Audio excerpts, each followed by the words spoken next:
Hi, this lesson is about the distance formula and circles. Now, I thought I did the distance formula before, but I didn't, so I apologize for that. And then this is the EQ. All right, the distance formula. So if you're given 2 points, the book, this is how they write it, the distance between 2 points. I generally just have D here and equals this equation. So you're taking the 2 points and you're subtracting and squaring, and then subtracting and squaring. Does this look familiar? This is very similar to the Pythagorean theorem. So if you had c squared equals a squared plus b squared, if you took the square root of it, this is what you get. And then here, this is just on a coordinate plane.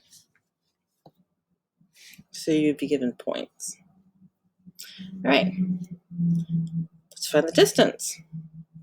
So take a moment, you may want to pause. I'm just going to write the equation up here for reference. The more you write it, the more you remember it. Okay. Now for some people, they like to write this underneath. You don't need to. And it really doesn't matter which one you pick. I could have put x2 and y2 on this one, and then the ones on this one. But this is just the order they came in, so this is the one I'm going to do.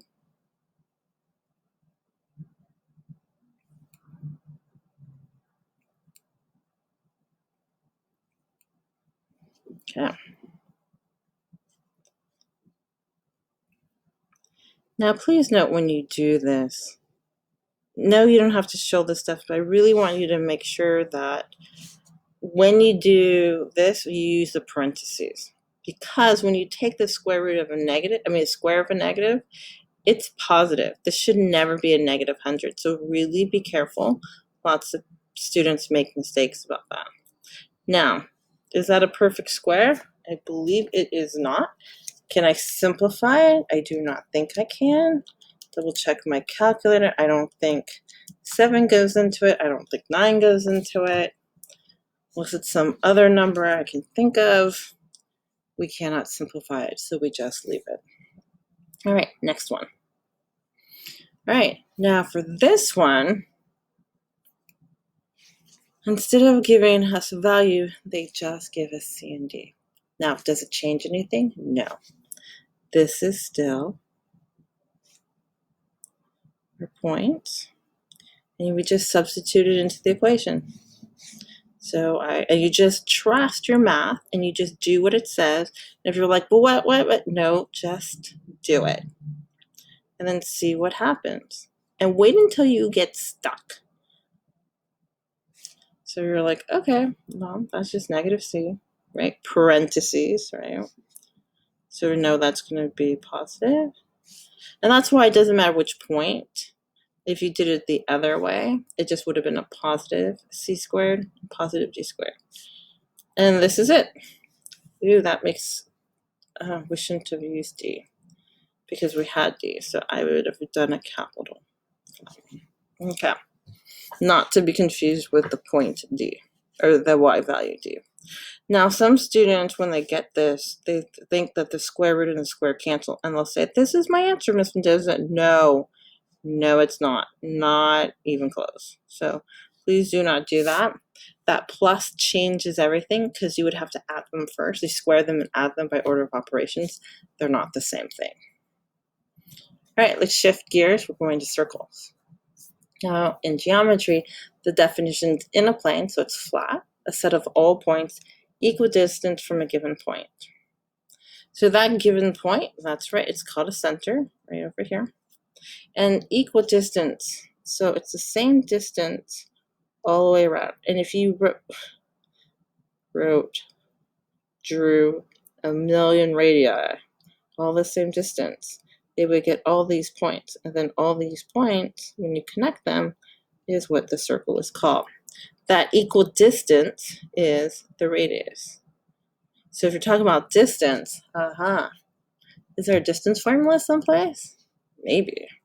So let's look at the equation of a circle. Let's see if you recognize it. All right, so this is equation of a circle. Some of you may remember from geometry. Does it look familiar? What if you took the square root of both sides? All right, this is a general form. If you multiply this out, and simplified everything, you would get this. For what we're going to do, we're just going to focus on the standard form. So in the book, for your homework, you're just putting things in the standard form, even if it asks for general form, just standard form. Okay.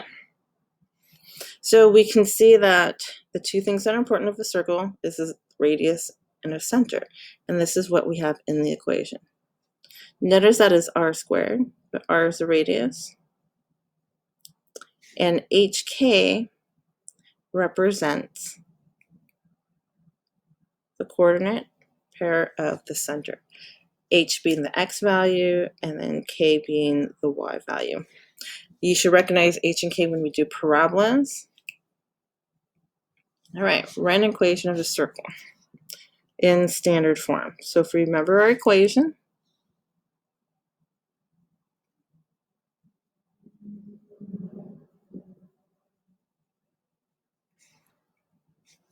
all right, so we're given these things. This is my h and k, so you just substitute.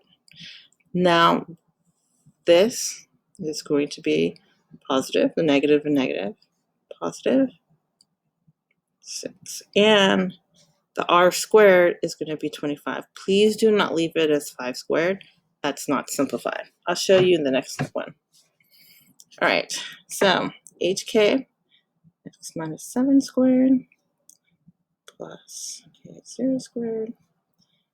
All right, now, when we do this part, okay, you're like, all right, I know that. Now here, yes, you're going to have to simplify it. What about this? Okay, I'm going to put it over here. For those who may not know how to do this, just write it out on the side like this. You take the numbers in front of the square root, and you're just going to multiply them. 2 times 2 is 4, right? And then the roots, you're going to multiply that. Well, square root of 3 times the square root of 3 is 9, but that simplifies to 3. So 4 times 3 is 12. So yes, you had to simplify it. Yes, this is my answer. This is not my answer, not simplified, right? So if you're given the radius and center, right, can you write the equation? Can you go backwards? Okay. So, all right. Well, I know this is r squared, and then this is h and k opposite. So the center is 9 and negative 1. And the radius is 2. Remember, this is squared, so the square root of 4 is 2. Now you can say, well, Ms. Mendoza, what about a negative? You tell me, can a radius be negative? You're like, oh, maybe not. Nope. All right, so let's sketch it over here. 1, 2, 3, 4, 5, 6, 7, 8, 9. But I need 2 more because the radius tells me I'm going to go up 2, right? Negative 1. Now, I'm not the most accurate doing this. If I was thinking, I would have put in a nice, cute little coordinate plane over here, but did not. So sketch the center, which is negative 9, 1 here. So how do you do the radius? Well, the radius is 2 to the right, right? 1, 2, and 2 to the left, and 2 up, and 2 down. And you're just sketching, and you're just trying to make a nice circle. Oh, hey, that's not too bad. Now, if you look at this, you're going to say, oh, Ms. Mendoza, it looks like the x-intercept is 11, 0. Is it? Oh, and then I'll just say it's 7. Is it? Is that exact? We can do better than just approximation. So we know the intercept. We know how to find it. We did that before. So to find the x-intercept, do you remember? Let y equals 0. Okay. So I'm going to let y equals 0 and solve it. So this stays the same. So I'm going to get 1 squared. Now, just for space and time, I'm going to do this step in my head. So please listen. 1 times 1 is 1, or 1 squared is 1, and I'm subtracting it, so I'm going to get 3. And I'm going to take the square root of both sides. Now here, you can have plus or minus square root of 3.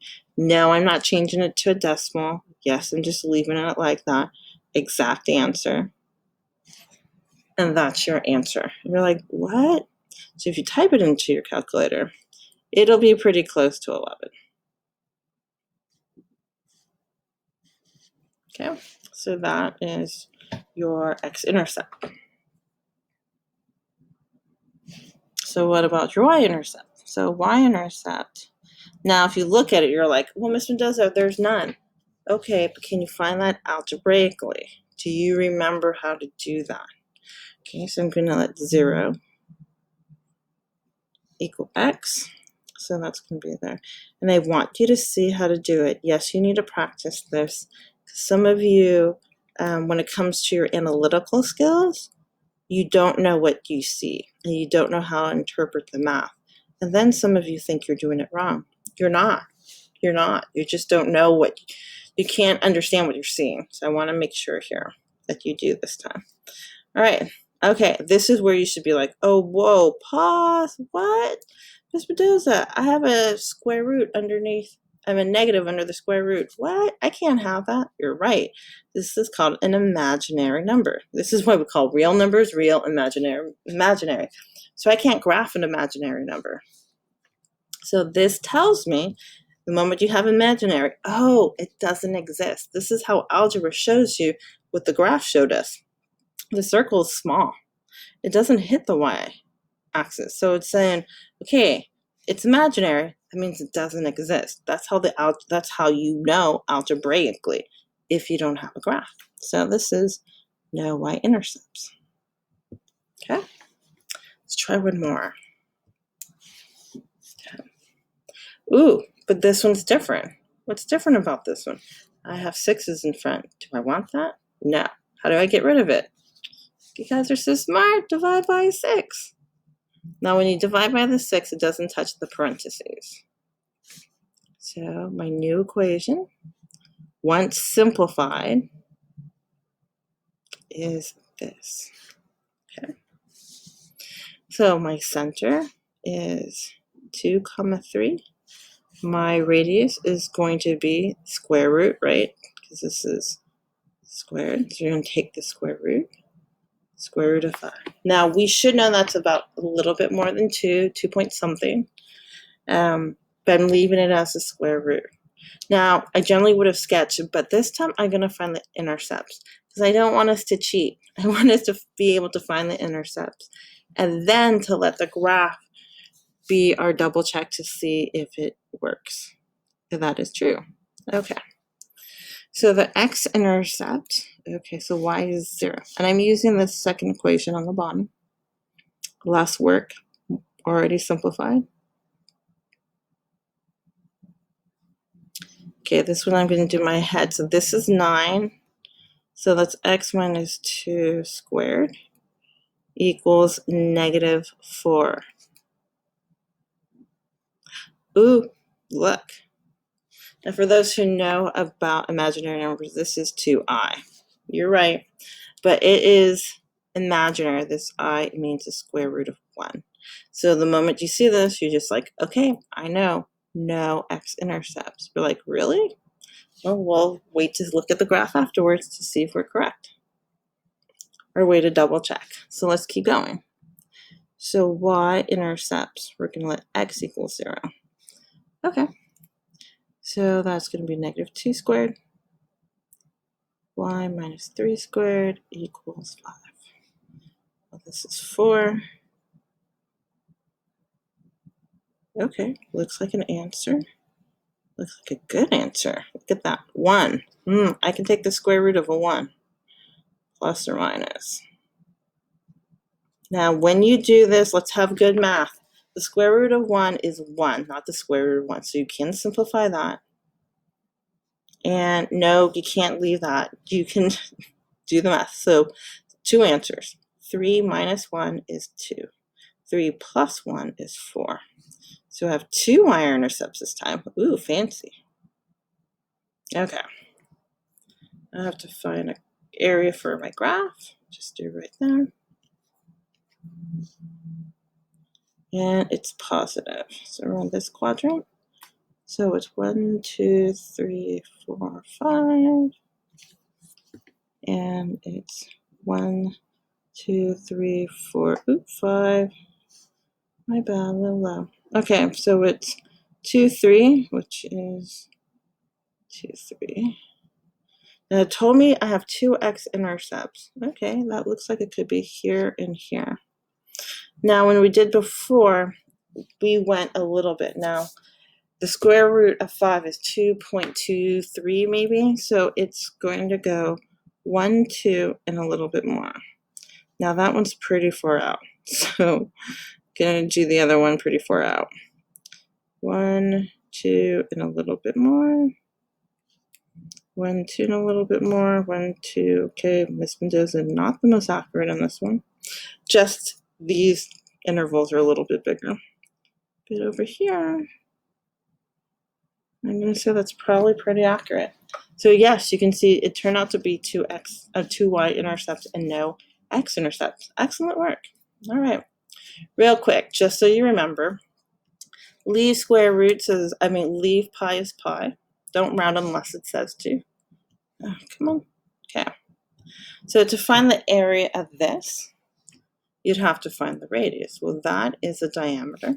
So half of that is the radius. So r equals 21 over 2. And you're going to say, can I put in decimal? Actually, it's easier if you don't. You're like, really? So the area equals pi 21 over 2. Now, I don't know what 21 is squared. And 21 times 21 is 441. 2 times 2 is 4, and pi. And then that's it. Oh, centimeters squared because of the units. All right, and there you are. All right, answer the EQ. Again, take the square root of both sides of a circle equation. You might get something. All right, until next time, be safe. Bye.